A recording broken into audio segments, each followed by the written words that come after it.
اور اس کے بعد امریکہ تک اس کا طوفان ہوا, یورپین یونین میں ہوا, مگر اس کے پیچھے کوئی نہ کوئی جواز موجود تھا. اور برطانیہ میں اور دنیا کے اکثر مغربی ملکوں میں قانون یہ بھی ہے کہ بچوں کی جو ذمہ داری ہے وہ اپنے والدین سے بھی زیادہ ریاست کی ہے. تو اکثر والدین کچھ اور کہتے ہیں اور ریاست کچھ اور کہتی ہے, اور ریاست بچے والدین سے چھین لیتی. اب ایسا کیوں ہوتا ہے؟ اور اس میں پھر یہ ایکسپلین کرتے ہیں کہ اس کی وجہ ان کے بیسٹ انٹرسٹ ہیں, کہ الٹیمیٹلی اس کے انٹرسٹ کہاں پہ لائے کرتے ہیں. یہ ایک بنیادی اصول ہے. اچھا, اس کتاب میں بہت ہی زیادہ اچھی ڈسکشن ہوئی ہے کرمنل جسٹس سسٹم پہ.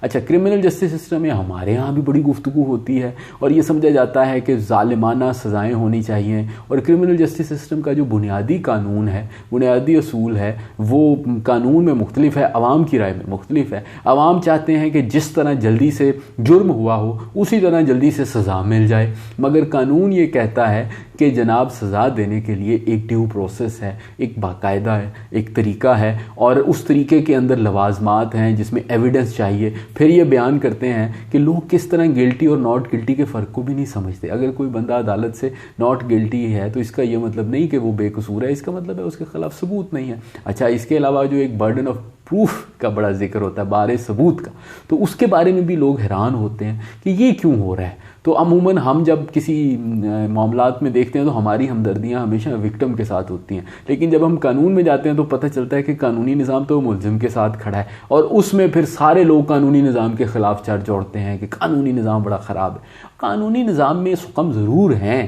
مگر وہ اتنا خراب نہیں ہے, اور اس کے پیچھے صدیوں کی ایک لاجک ہے کہ جس میں آپ یہ نہیں کر سکتے کہ اگر ایک پل میں کوئی جرم ہو تو ایک ہی پل میں اس کی سزا ہو. اس کے نتیجے میں تو اینرکی پھیل جائے گی, بڑے مسائل پیدا ہو جائیں گے. اسی طرح ایک اور جس سلسلے میں ہم سارے قانون کے بارے میں بہت ہی زیادہ اعتراض رکھتے ہیں, اور وہ ہوتا ہے کہ ہم یہ کہتے ہیں کہ جی قوانین میں اور عدالتوں میں یا قانونی نظام میں دیر بڑی ہو جاتی ہے, سالوں لگ جاتے ہیں, 10 سال لگ جاتے ہیں.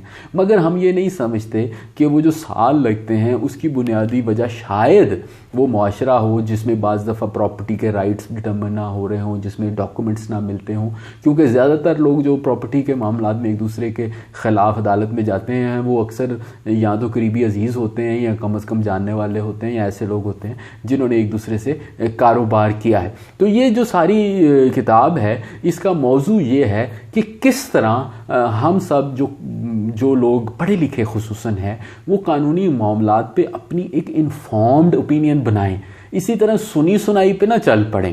کیونکہ اب آپ اگر میڈیا میں بھی دیکھیں اور اپنے ارد گرد بھی دیکھیں تو ہر وقت جرائم جو ہیں ان کا بہت تذکرہ رہتا ہے, اور اس کے ساتھ ساتھ ہماری یہ خواہش ہوتی ہے کہ جلدی سے جرائم کا خاتمہ ہو جائے, ہماری یہ خواہش ہوتی ہے جلدی سے انصاف ہو جائے, ہماری یہ خواہش ہوتی ہے کہ جلدی سے سارے لوگ جو ہیں وہ جیلوں میں چلے جائیں. تو یہ انگلستان میں بھی یہی خواہش ہے لوگوں کی, امریکہ میں بھی یہی خواہش ہے لوگوں کی, مگر جو عدل کا نظام ہوتا ہے وہ بڑا پیچیدہ ہوتا ہے, اور اس کی پیچیدگی کے پیچھے کچھ نہ کچھ وجوہات ہیں, کیونکہ جو نظام ہوتے ہیں وہ ایک توازن پہ چلتے ہیں. نظام جو ہیں وہ جوش پہ نہیں چلتے, وہ جذبات پہ نہیں چلتے, وہ لوگوں کی خواہشات پہ نہیں چلتے, وہ کم از کم اس چیز پہ چلتے ہیں کہ ایک تسلسل ہو, ایک یکسانیت ہو, اور اس کے ساتھ ساتھ برابری ہو.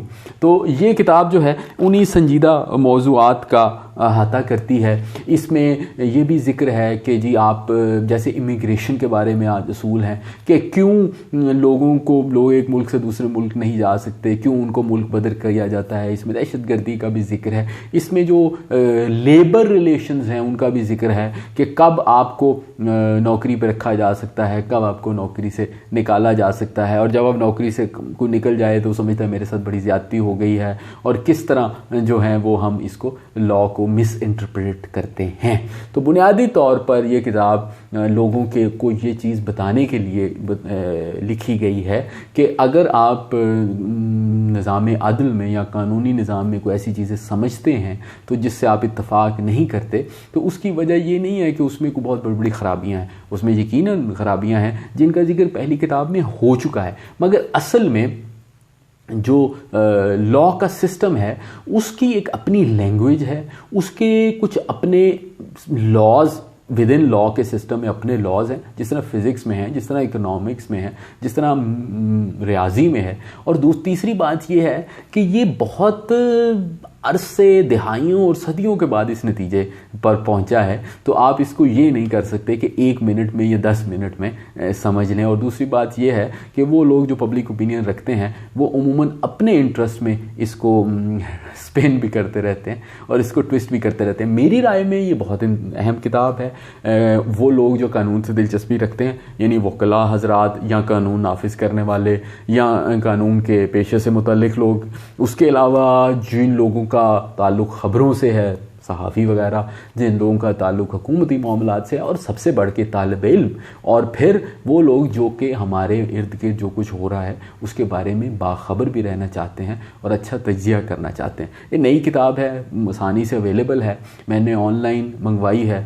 کووڈ کے بعد کم از کم یہ ہوا ہے کہ آن لائن بزنسز میں بہت اضافہ ہوا ہے، اور میرا جو پسندیدہ مشغلہ ہے وہ کتابیں منگوانا ہے، جس سے بہت زیادہ خرچہ بھی ہو رہا ہے. مگر کم از کم یہ ہے کہ اب گھر بیٹھے کتابیں اچھی مل جاتی ہیں. تو میری رائے میں وہ لوگ جو قانون سے دلچسپی رکھتے ہیں ان کے لیے فیک لا بہت ہی دلچسپ کتاب ثابت ہوگی، اور وہ دیکھیں گے کہ یہ سیکرٹ بیرسٹر صاحب جو ہیں یہ ایسے آدمی ہیں یا خاتون ہیں، غالباً آدمی ہیں، ایسی شخصیت ہیں جن کو اس کی کوئی پرواہ نہیں کہ وہ مشہور ہو جائیں. عموماً ہم سب، میں آپ کے سامنے یہ ویڈیوز بنا رہا ہوں، کوئی مضمون لکھ رہے ہیں، تو ہم سب چاہتے ہیں کہ ہم مشہور ہو جائیں، لیکن ایسے بھی لوگ ہیں کہ وہ ان کو اپنا نام کی کوئی خواہش ہی نہیں ہے، وہ صرف سچ بولنا چاہتے ہیں. تو اس سے یہ بھی لیسن یا یہ بھی سبق ہمیں ملتا ہے کہ سچ بولنا کتنا ضروری ہے. آپ کے لیے مشہور ہونا اتنا ضروری نہیں ہے. آپ کے لیے جو ایک انٹلیکچوئل آنیسٹی ہے، جو آپ کے لیے ایک انٹیگریٹی ہے، اس کے لیے مشہور ہونا اتنا ضروری نہیں ہے. آپ اس کے باوجود بھی اپنی بات کہہ چکے ہیں. تو اب یہ سیکرٹ بیرسٹر صاحب 2 کتابیں لکھ چکے ہیں، اور پاکستان میں یہ کتابیں مل رہی ہیں اور فوراً مل رہی ہیں اور بہت مقبول ہیں. تو اصل بات یہ ہے کہ آپ کا اپنے مضمون کے ساتھ، آپ کا اپنے موضوع کے ساتھ اور آپ کے اپنے شعبے کے ساتھ خلوص ہونا چاہیے. یہ کتاب ضرور پڑھیے، انشاءاللہ آپ کو اس سے بہت لرننگ ہوگی، بڑا فائدہ ہوگا. فیڈ بیک بھی دیتے رہیے، اپنا خیال رکھیے. اگلے ہفتے نئی کتاب کے ساتھ آپ کے سامنے پھر موجود ہوگا. دعاؤں میں یاد رکھیے گا. Thank you very much.